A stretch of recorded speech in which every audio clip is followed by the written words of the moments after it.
The sights, the sounds, the smell of delicious food. September can only mean one thing. It is time for the Great State Fair of Oklahoma. Most of the things I've enjoyed about the fair have been removed or sadly destroyed. So I thought in this video I would do my top 8 things I miss most about the Oklahoma State Fair.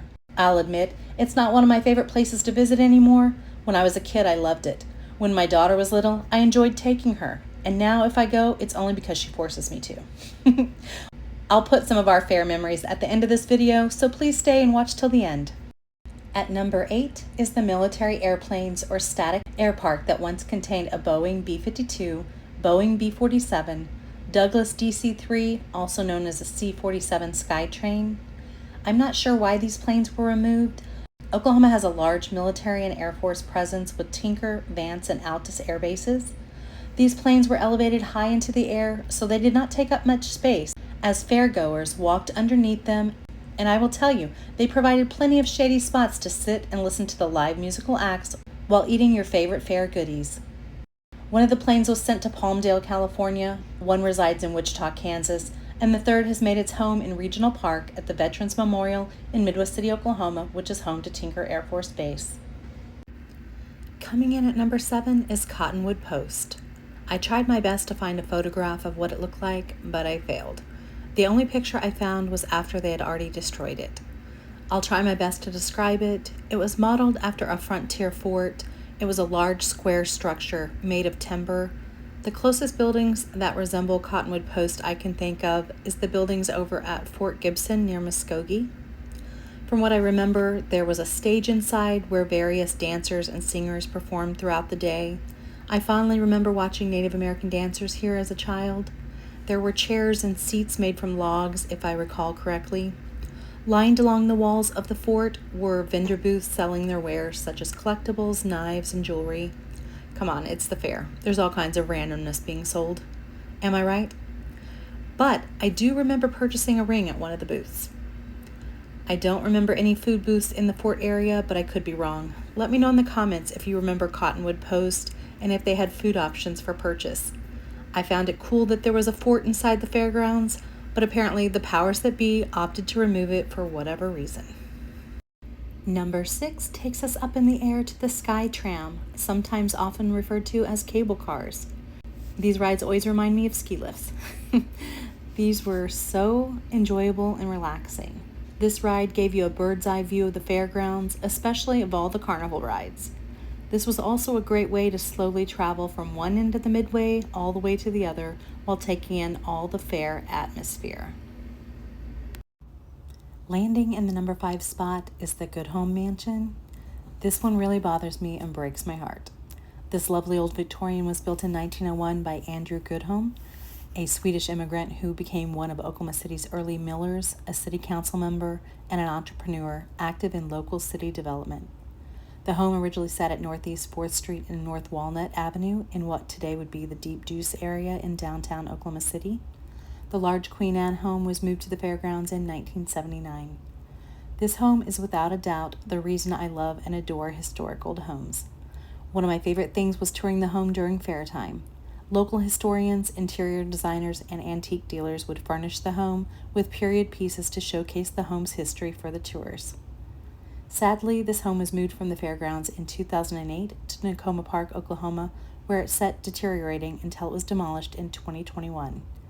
I'm still bitter about this, and I even went to his grave to let Mr. Goodhome know that his beloved home was gone. Yes, I'm that much of a dork, but I thought he should know. Moving on to number 4. Number 4, this one takes us back off the ground to the ever-popular monorail. The monorail was installed and made its debut at the Oklahoma State Fairgrounds on September 26, 1964, offering patrons rides for a mere 75 cents. It offered fairgoers a unique guided ride around the grounds. A distinctive feature of the system was its rubber tires guided along concrete beams, setting it apart from the traditional steel track monorails.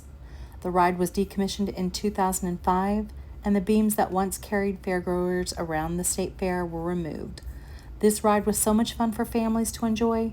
In my opinion, it's a complete shame that it was ever removed from the fair. Let me know in the comments if you ever rode the monorail.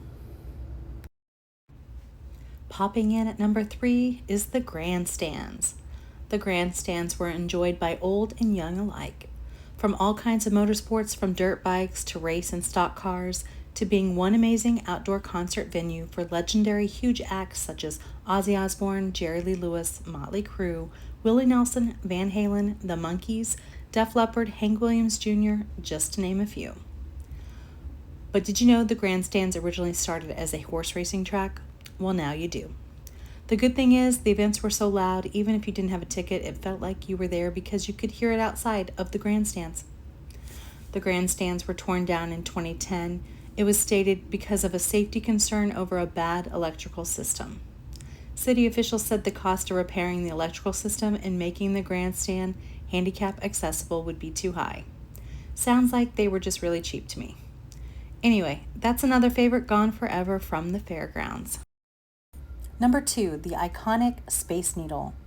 The Space Needle at the Oklahoma State Fair was the 330-foot tall Arrows to Atom Space Tower ride. It was built in the early 1960s as part of the futuristic theme sweeping many state fairs at the time. The Space Needle operated from 1968 to 2010. 60 passengers at a time could ride this cylindrical rotating elevator that provided passengers with panoramic views of State Fair Park and Oklahoma City until the Space Needle was permanently closed after the control room was damaged by flooding in 2010. It was determined the cost to repair was too high to bring it back to life. It's tragic one of the fair's most visible landmarks has been permanently erased from the Oklahoma skyline when it was demolished in 2018 during renovations of the fairgrounds. Reaching the number 1 spot is the State Fair Arena, or the Jim Norick Arena. This building had occupied the fairgrounds for 60 years and held a wide range of events, from competitive horse competitions, concerts, rodeos. Back in the day, it had the greatest show on earth, the Barnum and Bailey Circus, Disney on Ice, to the annual high school basketball state tournaments, where the building affectionately got the nickname, the Big House. The arena was built in 1965, and when it opened, it was the largest state fair arena in the United States, symbolizing Oklahoma City's mid-century growth.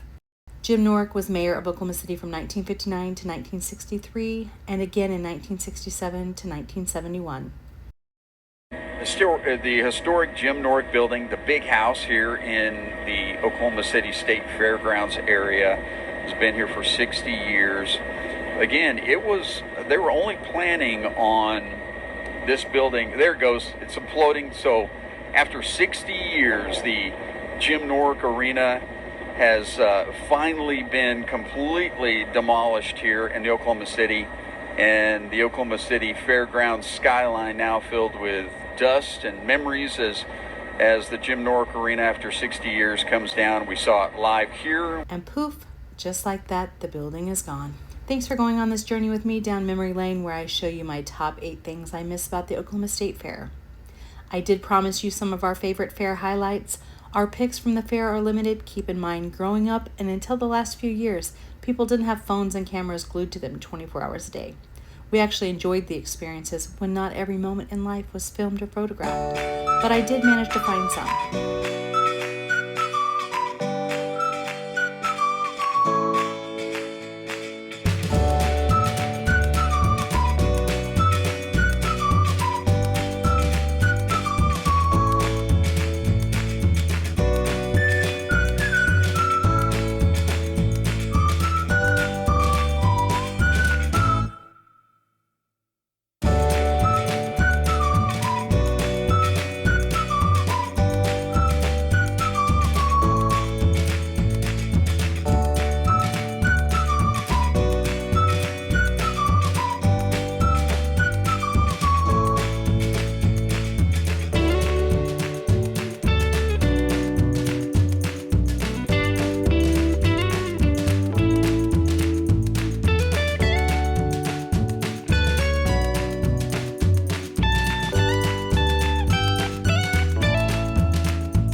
Let me know in the comments if you enjoyed visiting your state fair and what is your favorite part about attending the fair. Until next time, bye for now.